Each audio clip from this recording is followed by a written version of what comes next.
1절부터 보시겠습니다.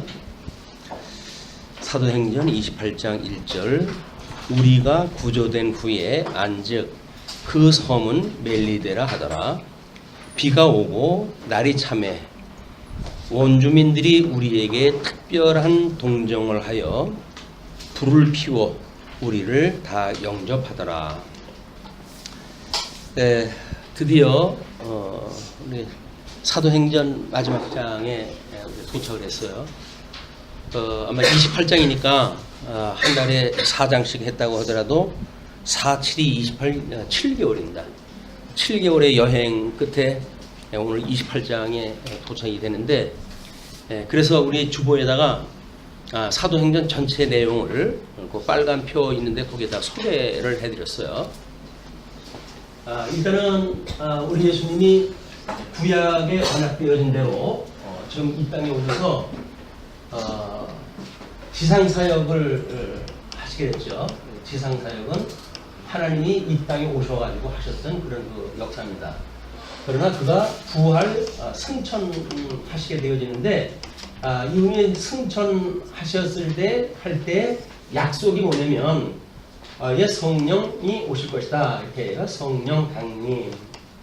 그리고 너희들이 권능을 받고 땅 끝까지 이르러 나의 증인이 될 것이다 이렇게 약속을 했다 하고, 예수님이 승천하고 제자들이 그 예수님을 쳐다보고 있을 때 천사가 왜 하늘을 보느냐라고 이야기를 하면서 예수님이 너희들의 본 모습 그대로 재림할 것이다 이렇게 이야기를 했다 해가지고, 예수님이 승천하실 때에 이걸 우리가 최후 약속이라고 이렇게 합니다. 우리 예수님이 이 땅에 물론 부활하신 후에 그런 그 의미지만 승천하시기 전에 약속했던 그런 그 내용이에요.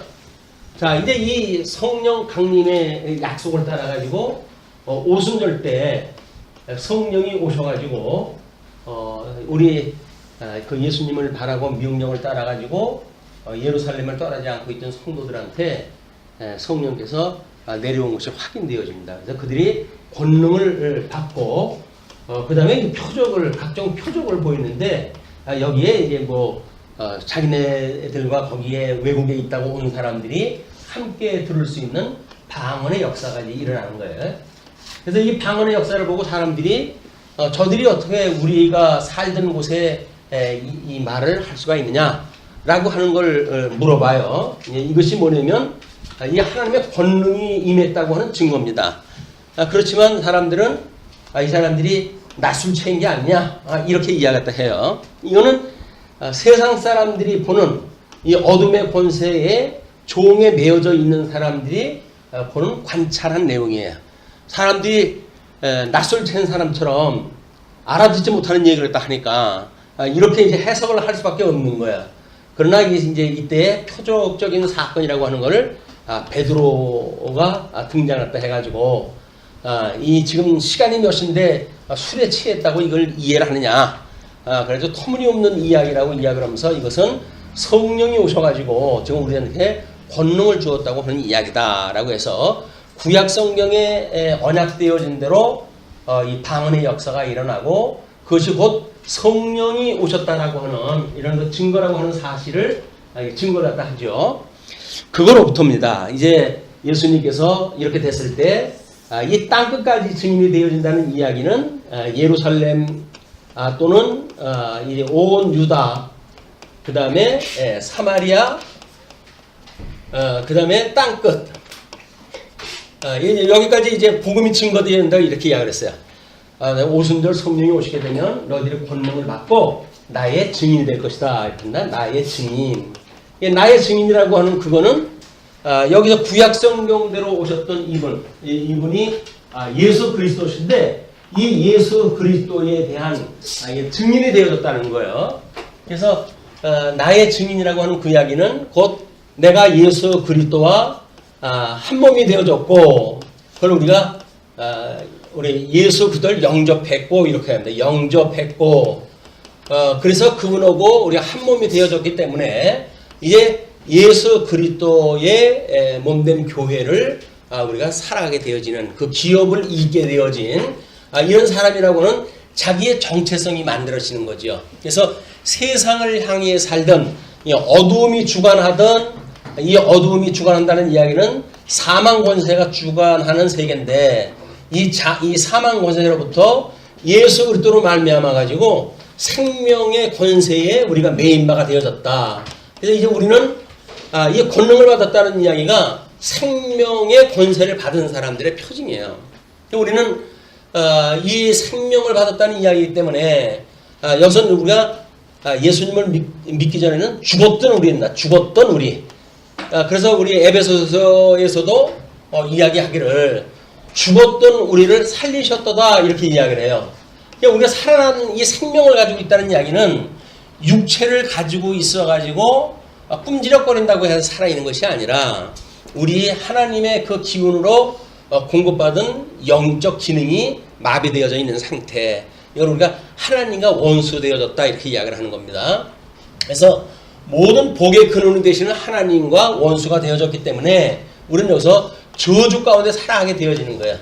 이 저주가 우리들한테 이제 임하는 것이 뭐 남자는 땀을 흘려야 수고를 했다 해야 먹거리가 해결될 수 있을 뿐만 아니라 여자는 해산에 수고를 했다 해야만 이제 우리 자손을 번창할 수가 있고 뿐만 아니라 그 남편을 끊임없이 바라보고 살아갈 수밖에 없다라고 하는 걸 저주를 갖다 주죠. 이것이 우리 어둠의 권세에서 모든 사람들이 지금 누리고 사는 거예요. 이렇게 저주 가운데 사는데 이 저주가 저주인지를 모르기 때문에 그래서 상대적인 이 행복이 무엇인가를 뭐 철학적으로 사상적으로 스스로 만들어내 가지고 나는 행복해 나는 불행해 라고 하는 판가름을 하며 살아가는 거예요. 그러니까 이거는 절대 기준이 없어요. 우리 대한민국이 이렇게 경제적으로 발달하기 전만 하더라도 하루 3끼 먹는 게 얼마나 어려웠습니까? 그래가지고 이제 교회가 서울에서 그 교회가 세워졌을 때 예수를 믿으면 복 준다고 하는 이야기로 병든 사람 또는 가난한 사람 다 교회로 와라. 모든 문제 해결해 주겠다 이렇게 이야기했잖아요.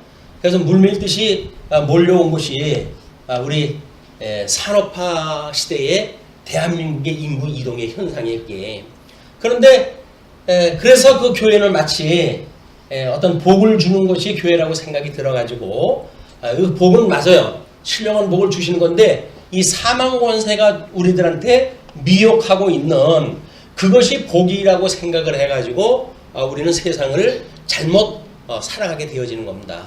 근데 우리가 성경을 통해서 확인했다 하니까 우리들의 이 행복은 세상에서 주는 행복이 아니라 하나님께로부터 내려오는 이 복이라고 하는 걸 깨닫고 우리가 행복한 삶을 살게 되어지는 거예요. 이것이 우리 하나님께로부터 내려오는 복을 인식하는 것, 이것이 성령께서 우리들한테 깨닫게 하시는 일입니다. 그래서 우리가 예수 그리스도의 증인이 되어진다라고 하는 그 이야기는 우리들의 정체성의 변화가 만들어지고, 그죠?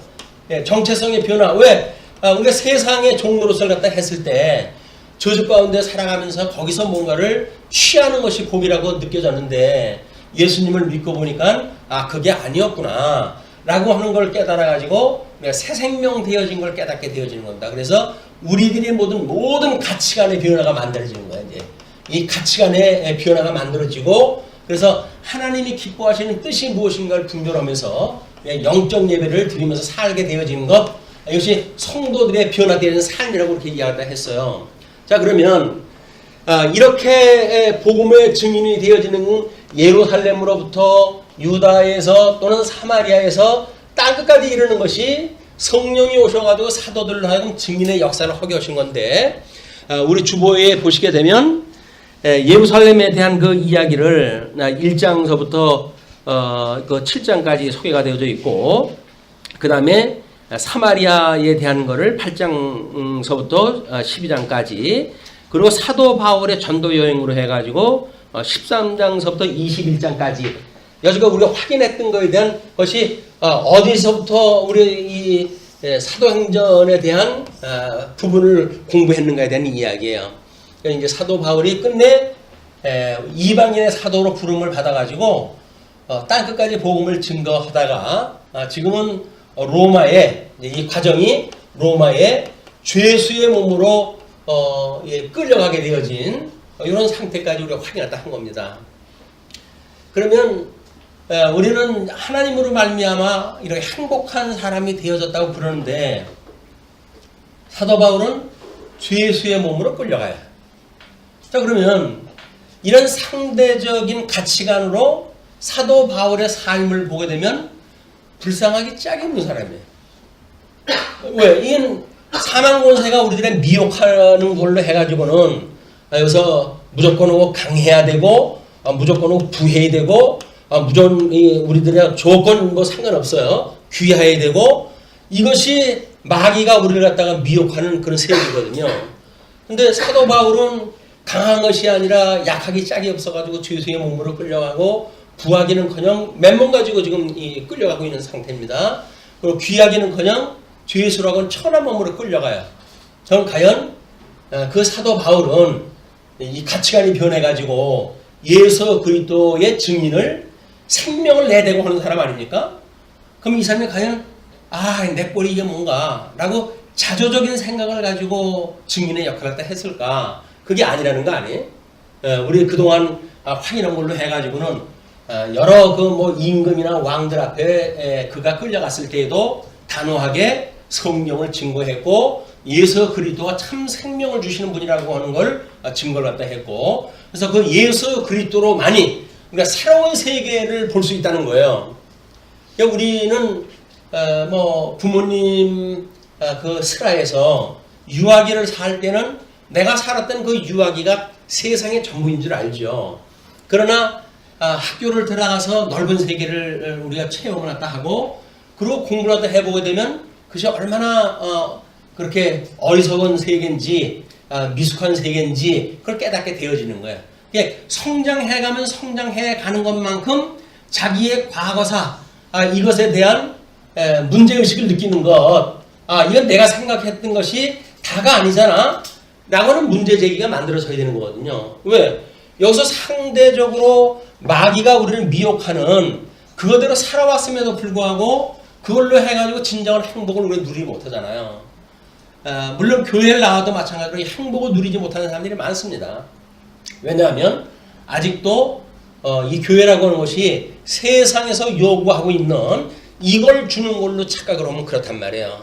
근데 그럼에도 불구하고 사도 바울은 이 하나님의 나라, 이게 영원한 천국으로 이제 우리를 인도해 가실 것인데 그 하나님 나라의 우리가 기업에 동참하게 되어지는 참여하게 되어지는 성도들의 삶이 무엇인가를 끊임없이 이제 증거를 다 하는 거예요.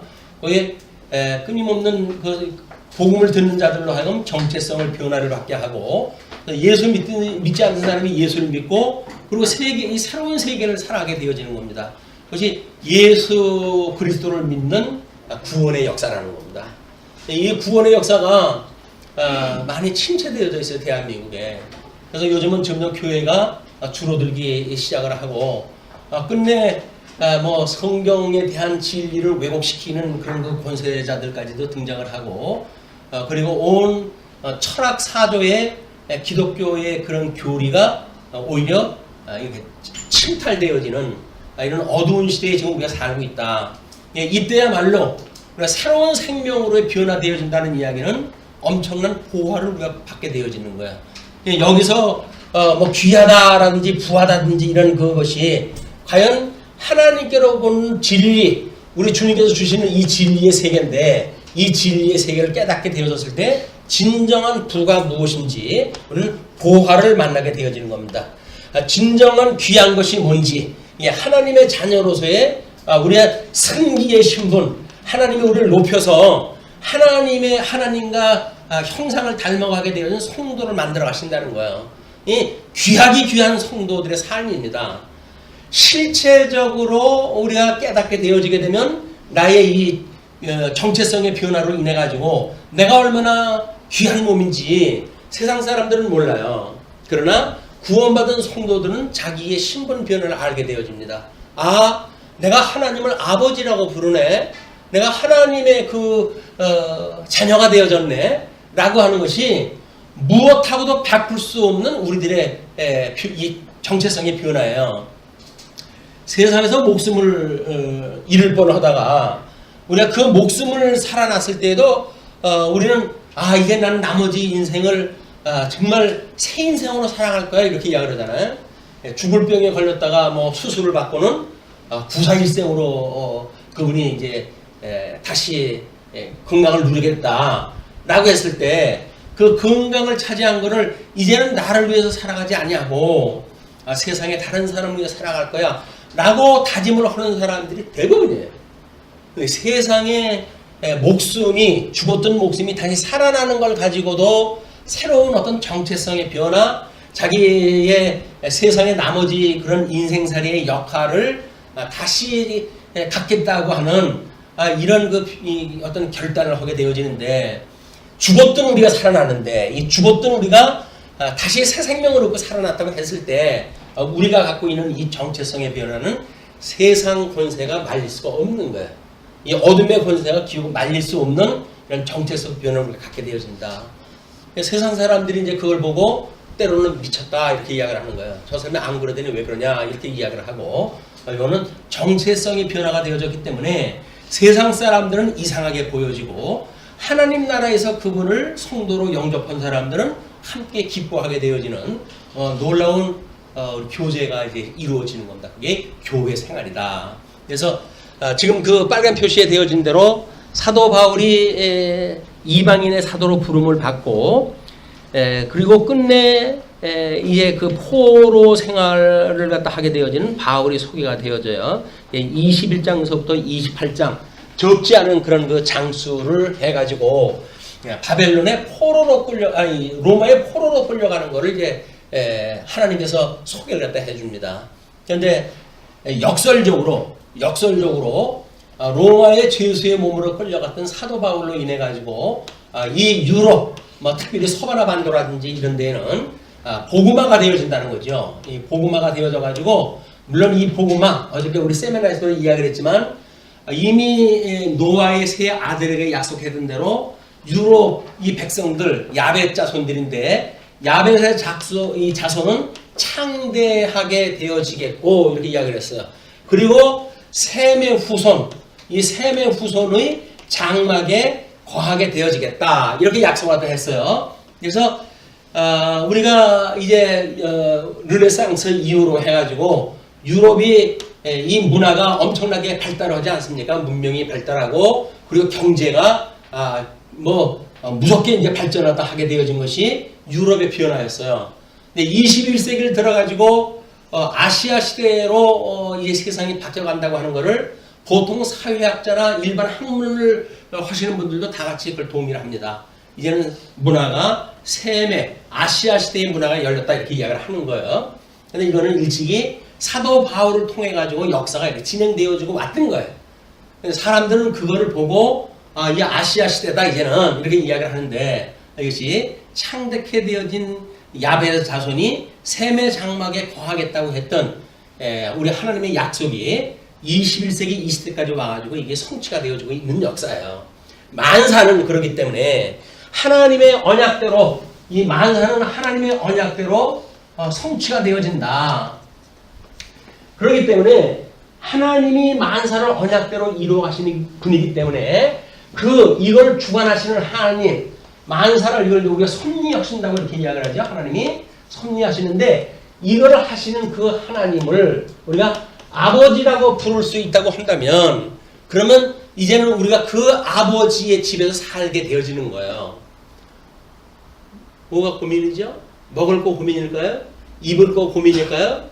자, 우리 사도 바울의 지금 로마로 죄수로 해가지고 여행을 떠나는 장면을 통해 가지고 바울이 얼마나 가지고 여행을 가는지 한번 확인하다 하고, 그럼에도 불구하고 그가 얼마나 그렇게 부한 이런 하나님의 영광을 찬양하는지 이 내용을 이제 확인하게 되실 겁니다. 28장 1절로 2절이 멜리데 섬의 원주민들이 바울 일행을 환대하는 사건이 소개가 되어졌어요. 그들이 이제 구조가 되어져 가지고 어떤 섬에 이제 그들이 안착을 하게 되어졌는데, 나중에 알고 보니까 그것이 멜리데라고 하는 섬이에요. 근데 비가 오고 날이 차니까 원주민들이 우리에게 특별한 동정을 하여 불을 피워 우리를 다 영접하더라.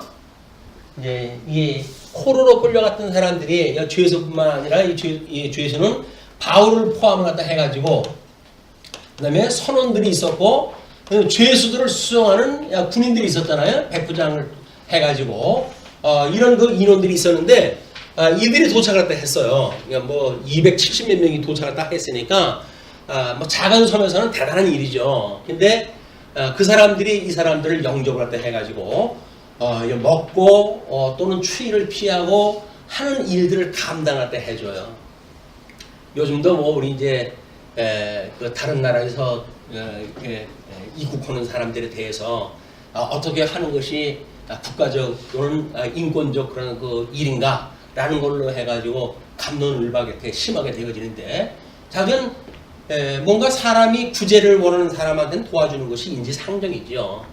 그런데 어떤 사람은 이렇게 여기 이제 그 그쪽에 섬에 있던 사람들을 뭐 원신이라든가 뭐 이런 그 순박한 사람들이 되어져 가지고 원래 사람들은 저렇게 순박했다 이렇게 이 설명을 하다 해가는 사람이 있는데 우리는 죄 중에 출생이 잉태가 되어지고 죄 중에 출생이 되어졌기 때문에 사람들은 악한 거예요. 본질이 뭐 그 옛날 사람이기 때문에 순박하다든지 그런 그 상대적인 비교는 상당히 위험한 윤리적 접근입니다. 그거는 하나님께서 지금 죄수로 끌려가고 있는 사도 바울을 보호하시기 위한 하나님의 특별한 섭리예요. 그게 인간들을 잘 만나가지고 바울 너 참 인간 잘 만났다. 그래가지고 네가 이 고생 비워냈구나. 이렇게 이야기를 하게 되면 우리는 사도행전 1장 1절부터 여지껏 공부해왔던 게 다 뒤집어져야 돼요. 모든 성도들은 그 핍박 가운데 오히려 환난 가운데 예수를 찬양하고 하나님의 영광을 돌리고 이런 걸 우리가 공부를 하다 해왔기 때문에 그렇습니다. 그래서 이런 어떤 그때 이 사람들이 왜 그 사람들을 그렇게 기꺼이 맞이했는가 라고 하는 문제는 하나님께서 바울을 위한 사역이에요. 하나님께서 그들을 로마에 세워야 되겠다고 약속을 하다 했잖아요. 예루살렘에서 그렇게 하나님의 말씀을 전했던 것처럼 로마에서도 하나님의 말씀을 전해야 될 것이야 라고 약속을 했기 때문에 바울은 하나님의 절대적인 보호 속에 지금 인도가 되어지고 있는 겁니다. 이런 세상 사람들이 볼 수 없는 걸 우리는 성경을 통해서 보는 거지요.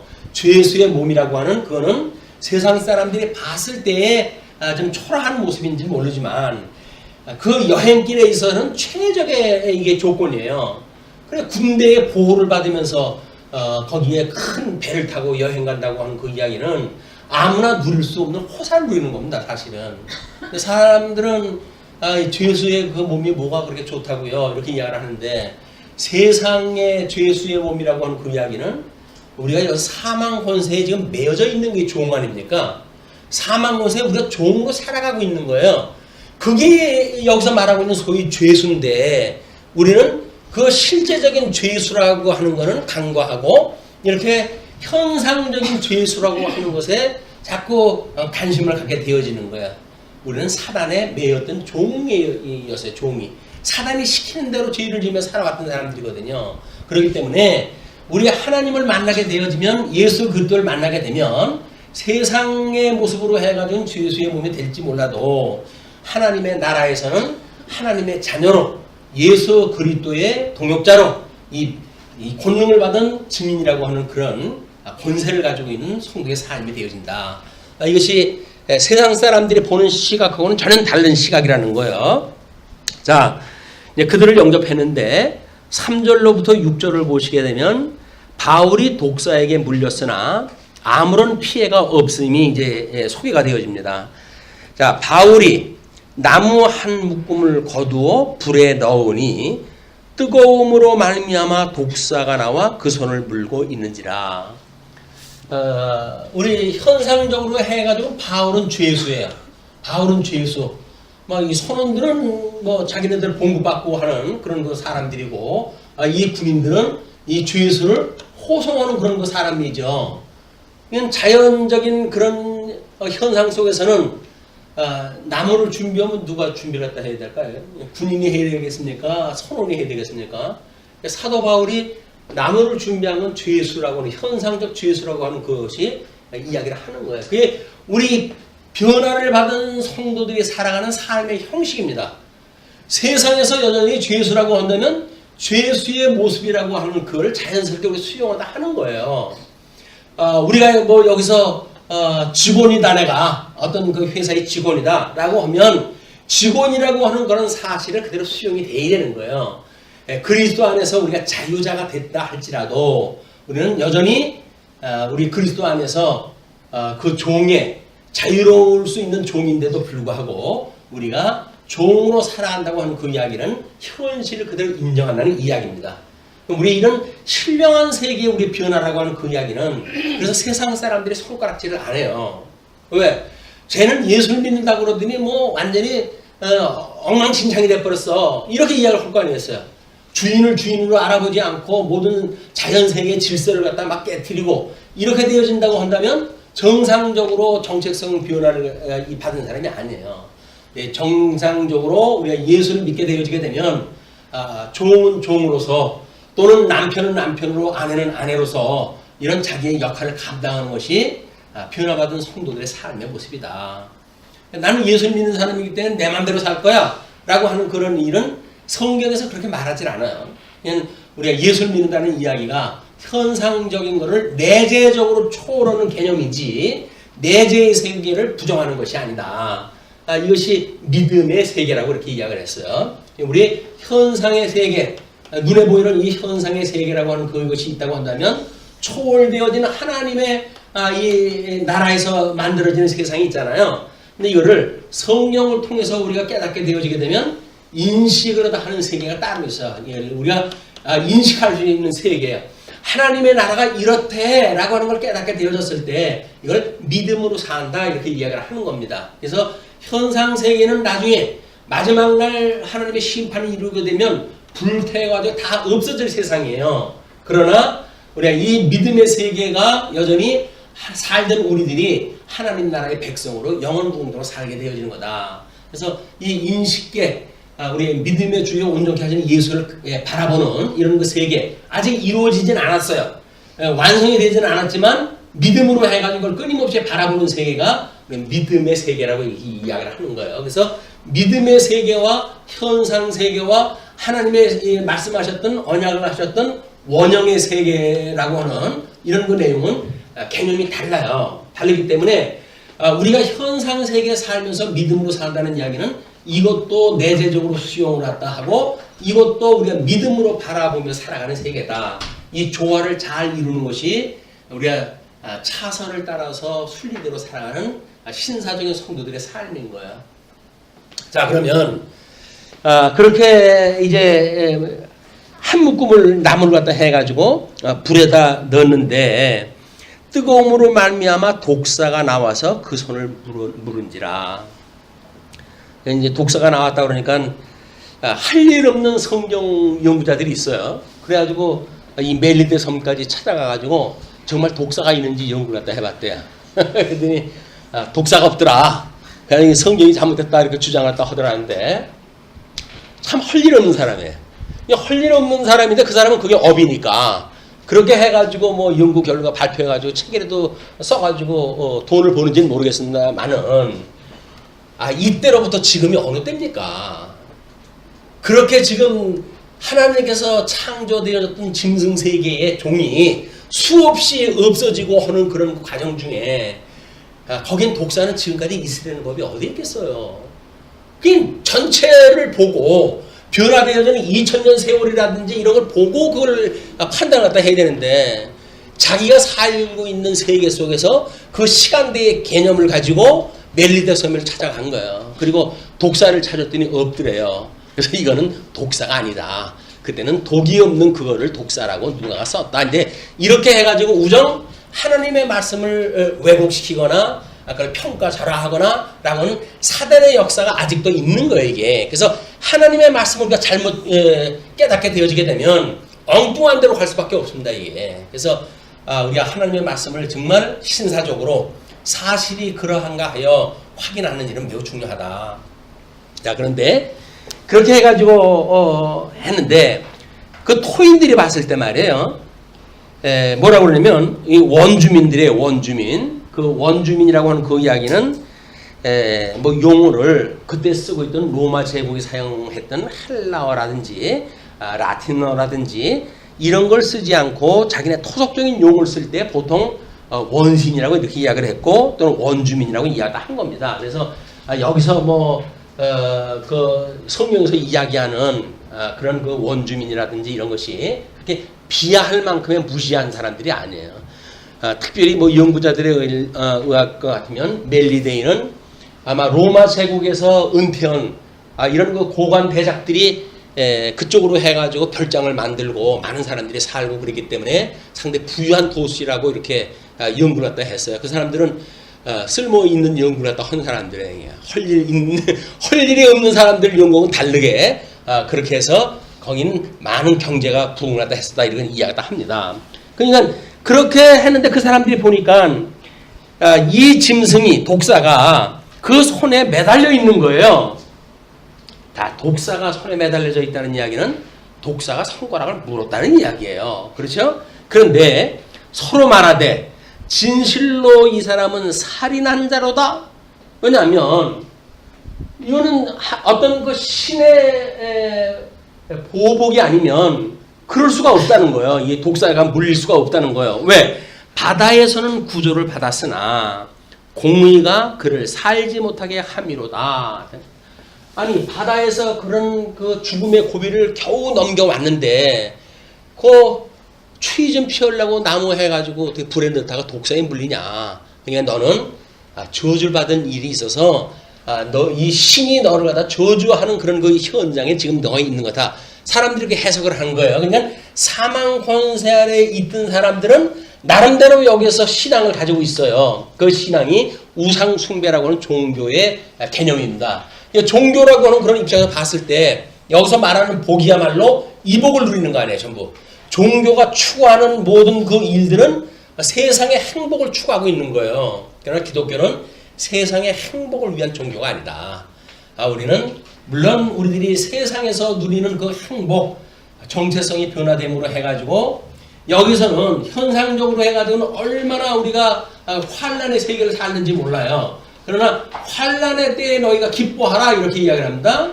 환난의 때에 기뻐하래요.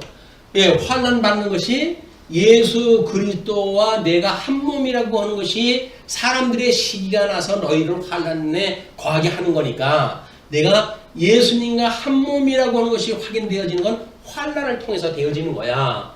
이걸 환난 받으면 이 사람들은 예수님을 십자가에 못 박듯이 나도 십자가에 못 박겠다는 이야기지. 이렇게 해도 기뻐지는 거예요. 이게 예수님과 한 몸이 되어졌다고 하는 그런 기쁨이 있는 거예요. 그렇기 때문에 이건 세상이 감당할 수가 없는 기쁨인 거예요. 세상에서 뭐 누구도 상대적으로 봤을 때 저 사람은 돈 많아 좋겠네 그렇게 행복한 건 아니에요.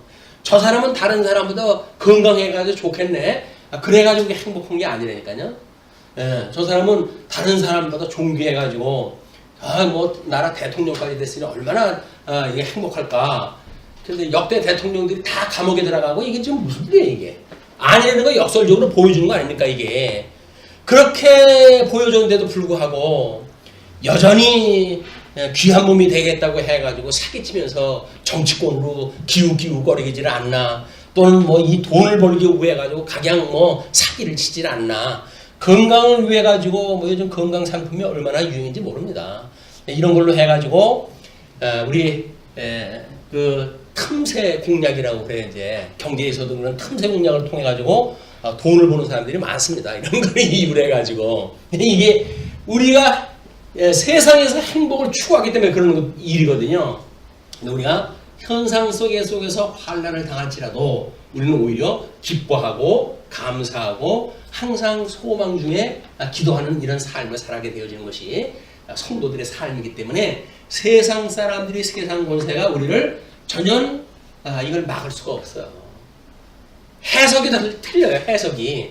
여기서는 아주 고차원의 해석이고 요거는 저차원의 해석이기 때문에 해석이 다른 이 해석은 알 수가 없는 거예요. 세상 학문에서도 뭐 철학자들이 세상의 걸 가지고 그대로 설명합니까? 자기네들의 어떤 논리를 가지고 이야기를 해가지고 여기서 그걸 모르는 사람들은 무지렁이 책임을 취급을 하는데 하나님께서 우리들한테 더 고상한 지식을 알게 해가지고 행복을 우리가 인식하고 누리게 된다. 그래서 그걸 복을 누린다고 해야지 행복입니다.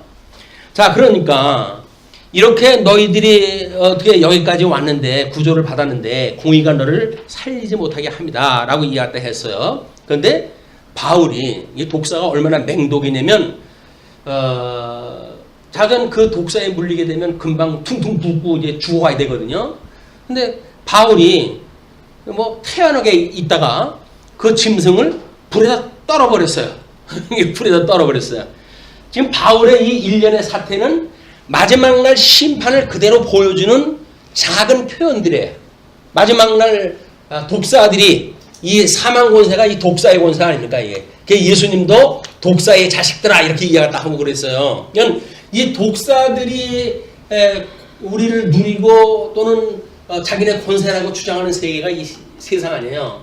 이 세상에서 독사가 지금 물고 있어요. 그런데 믿음을 가지고 있는 바울은 독사가 너를 물지라도 독이 너를 해치 못하리라 라는 마가복음의 약속을 믿고 있던 바울은 아니 하나님의 사단의 대장도 쥐었는데 겨우 독사한테 예수님이 이 바울을 죽여주겠어요?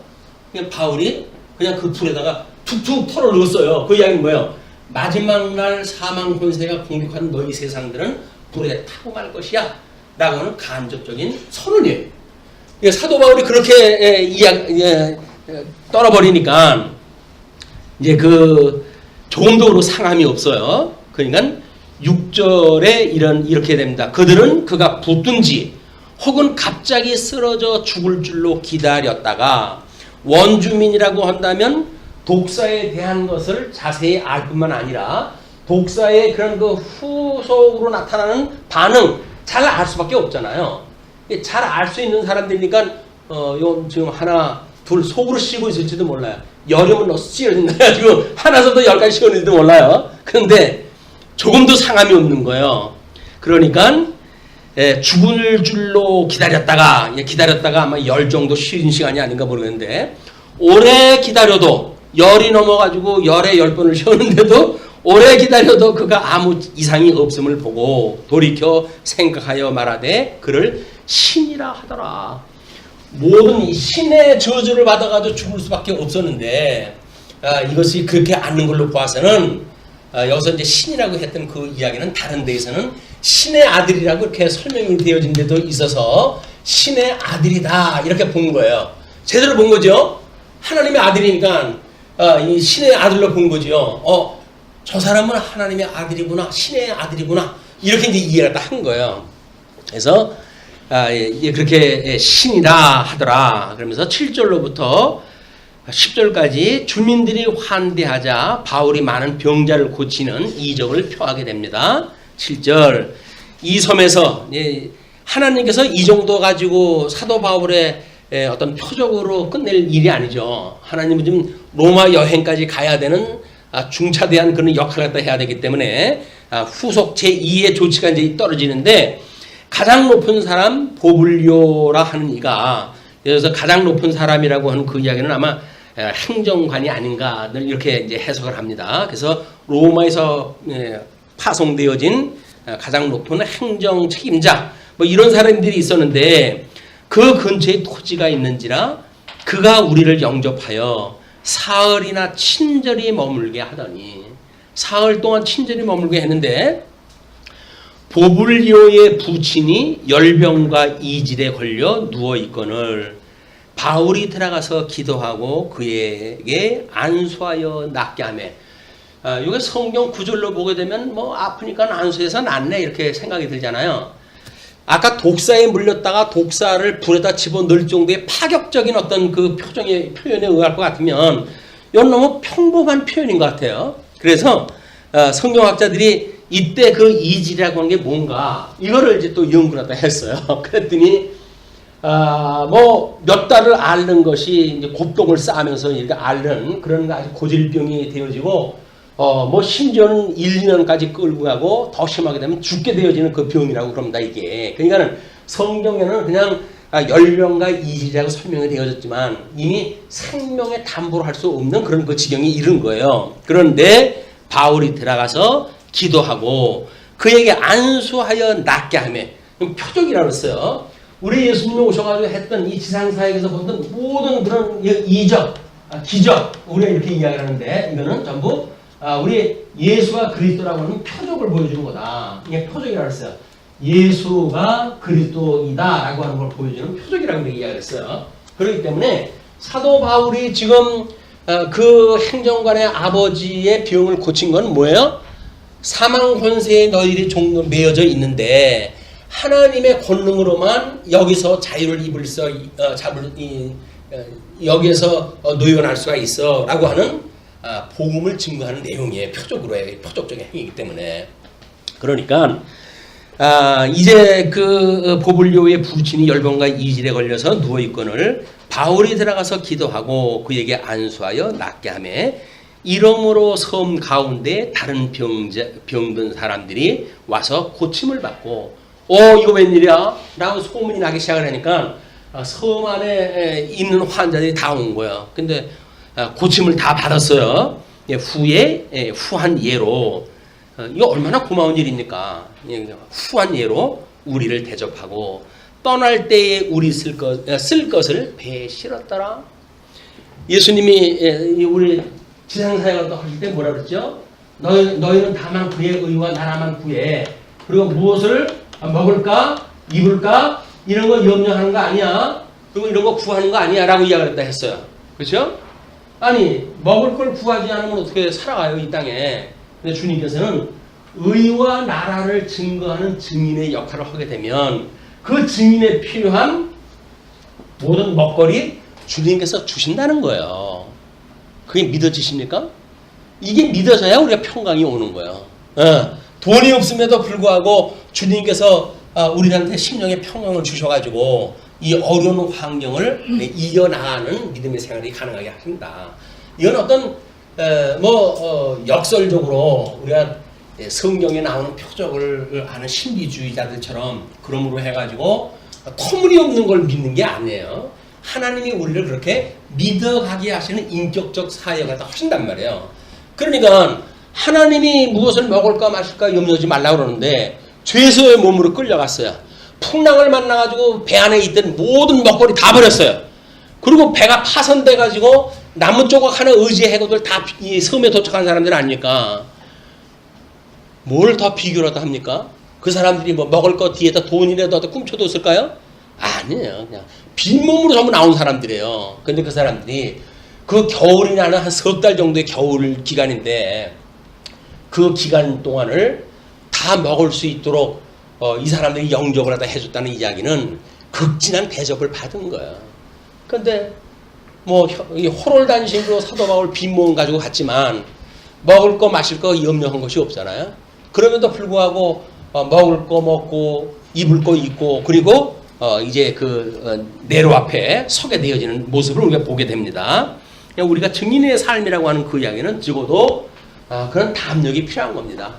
우리 하나님의 의와 나라를 구하는 우리들로서는 현상적인 거 이걸 하나님께서 다 하시는 거예요. 왜? 믿는 사람이든지 믿지 않는 사람이든지 보편적으로 이래야 생존을 할 수가 있잖아요. 그러니까 하나님이 이런 건 구하지 마. 구하지 않아도 하나님이 다 알아. 그 얘기는 뭐예요? 믿지 않는 사람도 먹어야 산다는 걸 안단 말이에요. 그러면 증인의 역할을 갖다 하려면 어떻게 해야 돼요? 살아야 될 거 아니에요. 그 산다고 하는 걸 하나님이 책임져 주겠다 그 이야기예요. 예수 믿으면 그냥 뭐 하늘에서 이 먹거리가 떨어지는 게 아니라 증인의 역할을 할 수 있는 환경을 하나님께 역사해 가신다. 어떻게? 만사를 언약대로 이루어 가시는 분이니까. 이 만사를 언약대로 이루어 가시는 하나님, 이 하나님 지금 살아계시는 하나님이라는 거 아니에요? 이분이 살아계시다. 우리 영원하신 하나님, 이분이 살아계셔서 죽었던 예수님이 부활해가지고 지금 여전히 하나님 보좌 우편에 계시다는 거 아니에요? 우좌, 하나님 보좌 우편에 앉아 계시다. 그래서 우리는 하나님이 경우에 따라서 하늘문을 여시고 하나님 보좌 우편에 계신 그리스도를 보여줘요. 너희들 염려하지 마. 내가 너희들과 함께 있는 거야 라고 하는 걸 우리가 천상사역이라고 했어요. 이 지상사역이 예수님이 오셔가지고 한 사역이라고 한다면 그 이후의 역사를 우리가 천상사역이라고 이렇게 이야기를 한다. 하나님이 천상에서 하시는 거예요. 이걸 성령을 보내주시고 하기 때문에 성령의 사역이라고도 이야기를 하고, 그래서 우리가 사도행전을 성령 행전이라고 이름을 붙여야 된다라고 하는 그 이야기도 성령께서 일을 다 해가시기 때문에 그래요. 성령께서 뭘 하게 하신다 그랬죠? 이 인식을 한단 말이에요. 진리 인식을 갖다가 성령이 깨달아 알고 믿어 경외하는 삶을 살아가게 하시기 때문에 성령의 역사가 이렇게 일어나는 거야. 그래서 신비주의 쪽으로 간다고 해서 되어질 문제가 아닙니다. 이렇게 인식을 하게 되면 하나님께서 우리 성자 하나님께 천상에서 이걸 다 직접 통치를 하시는 거예요. 성령을 보내가지고 깨닫게 하고 믿어지게 하고 그리고 하나님을 경외하는 삶을 살게 하신 것이다. 예수님만 믿으면 되어지는 거예요.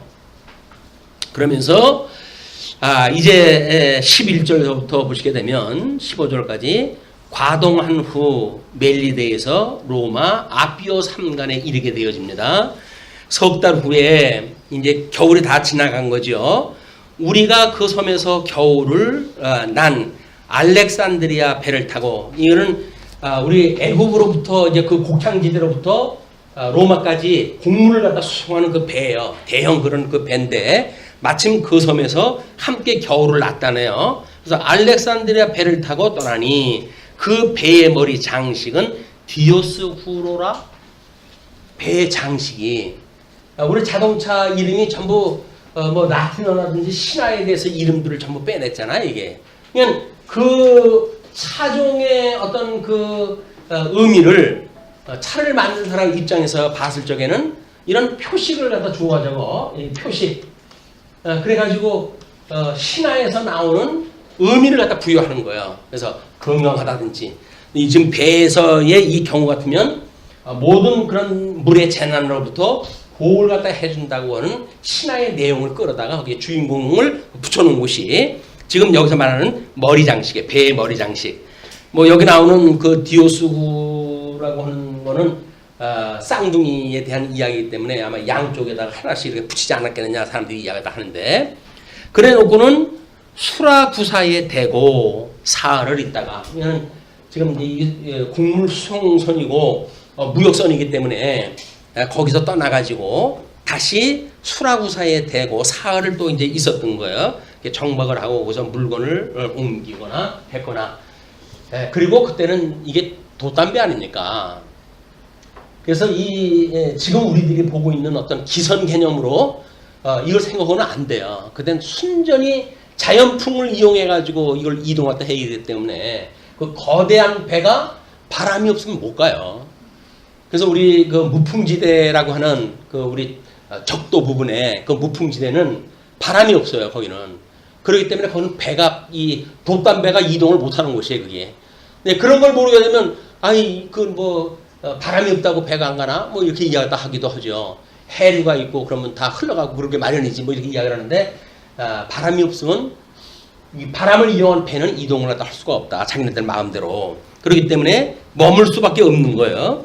근데 거기서 둘러가가지고 레기온에 이르러 하루를 지낸 후 남풍이 일어나므로 이제 순적하게 여행에 아주 적합한 바람이 불기 시작을 한 거예요. 그래서 남풍이 일어나므로 이튿날 보디올에 이르러 거기서 형제들을 만나 그들의 청함을 받아 이레를 함께 머무니라. 지금 뭐 형제라고 하는 거는 사도 바울의 형제를 갖다 이야기를 하는 거죠. 믿음의 사람들을.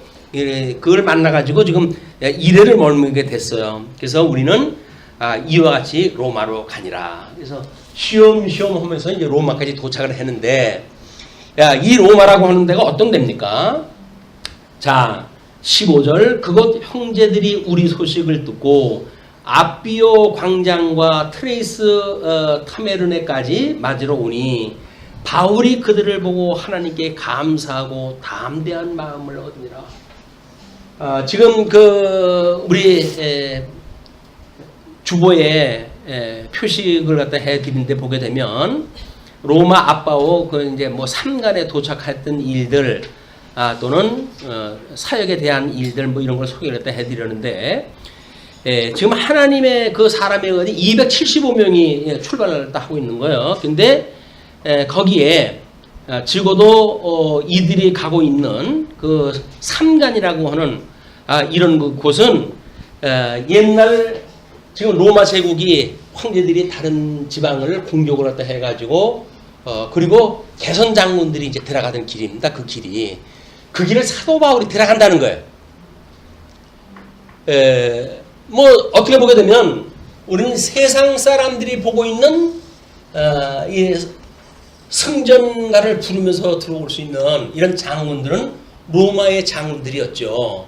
근데 사도 바울은 죄수의 몸으로 들어가지만 예수 그리스도의 권능을 받고 지금 여기를 밟고 들어가는 거예요. 이거를.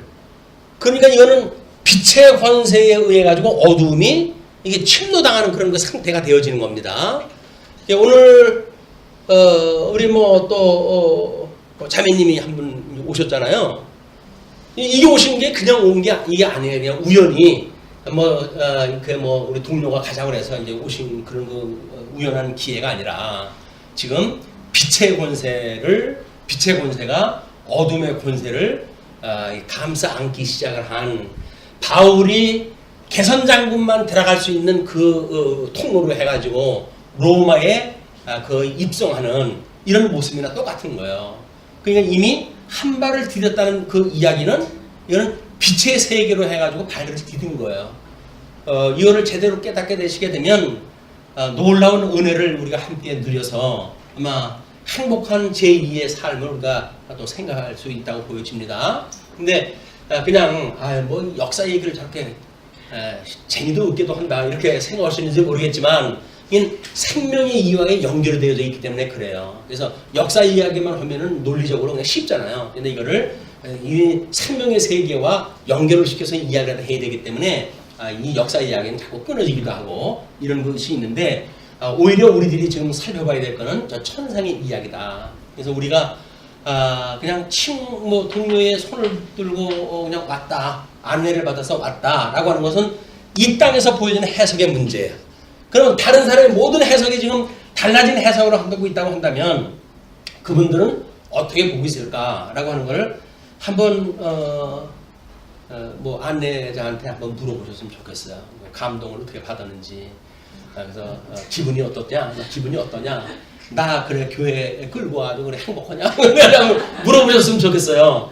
근데 그분은 아마 더 없는 행복을 느끼고 그리고 보람을 느끼고 이제 내가 어려운 형편만 아니라고 한다면 모든 것이 나와 함께 같이 되었으면 좋겠다 라고 이야기가 흘렀는지도 몰라요.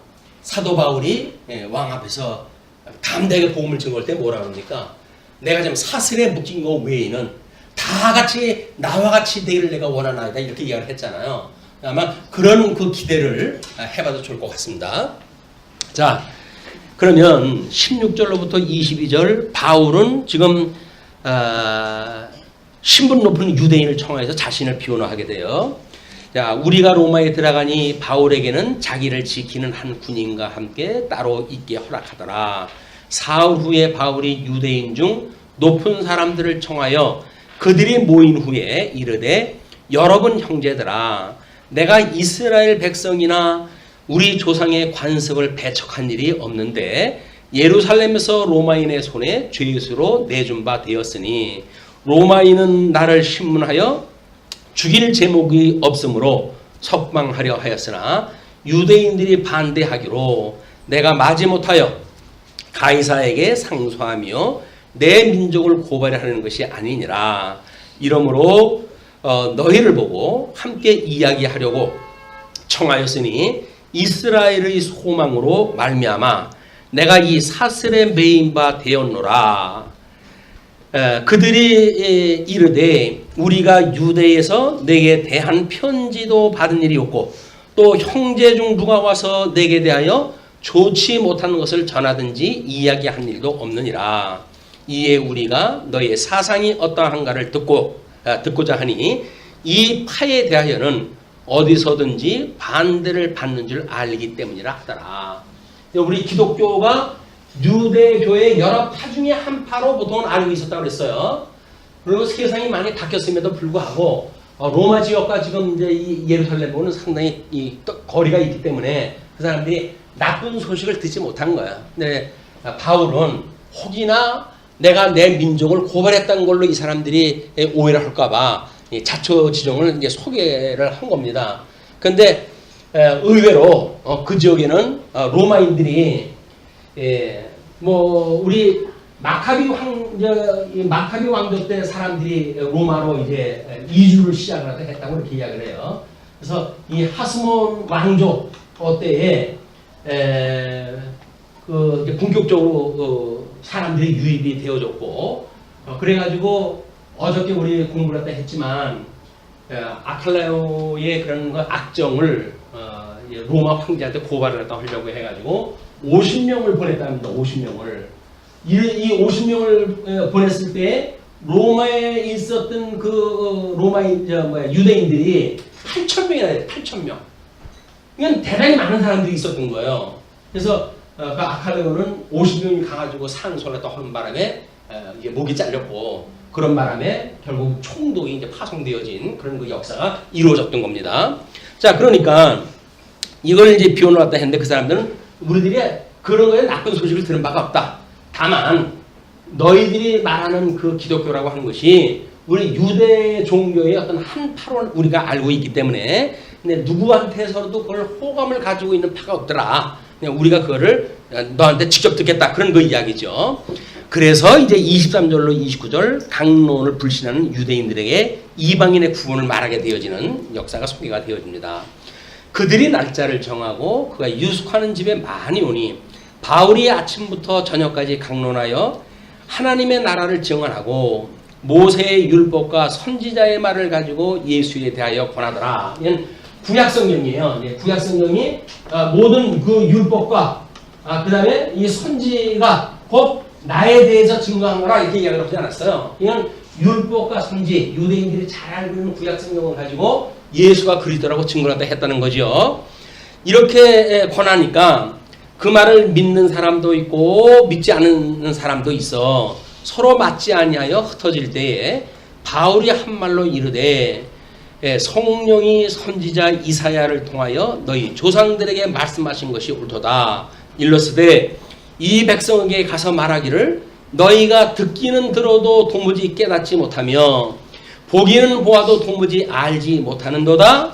이 백성들의 마음이 우둔하여져서 그 귀로는 둔하게 듣고 그 눈은 감았으니 이는 눈으로 보고 귀로 듣고 마음으로 깨달아 돌아오면 내가 고쳐줄까 함이라 하였으니 그런즉 하나님의 이 구원이 이방인에게로 보내진 줄로 알라. 그들은 그것을 들으리라 하더라. 이거는 이 사람들이 이제 그 했을 때 특별히 선지자의 그 이야기, 이사야의 이야기가 너희들은 하나님의 그 말씀을 들어도 모른다는 거예요. 그거를 깨닫지 못한다는 거예요. 그거를 하나님께서 해주시는 일이기 때문에 백성들을 하나님이 버리시고 이방인의 구원을 이루기 위해 가지고 오히려 택한 선비를 버리시는 그 사역이 하나님의 말씀을 듣지 못하게 한다. 근데 오늘 오셔가지고 이 하나님의 말씀을 듣고 예수를 믿으면 정말 우리가 살아난단 말이야, 새 생명을 얻는단 말이야 라고 해가지고 우리의 모든 죄의 문제가 해결되는 역사가 일어난다고 한다면 이건 성령께서 듣게 하신 거예요. 성령께서 보게 하시고 성령이 깨닫게 하신 거예요.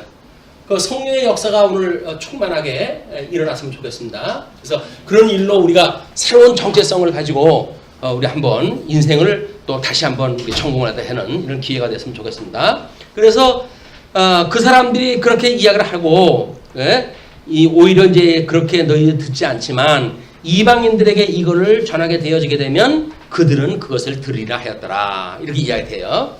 그런데 이제 끝으로 30절로 31절 바울이 2년 동안 하나님 나라와 의에 대해서 증거합니다. 우리 32절까지 이야기해요.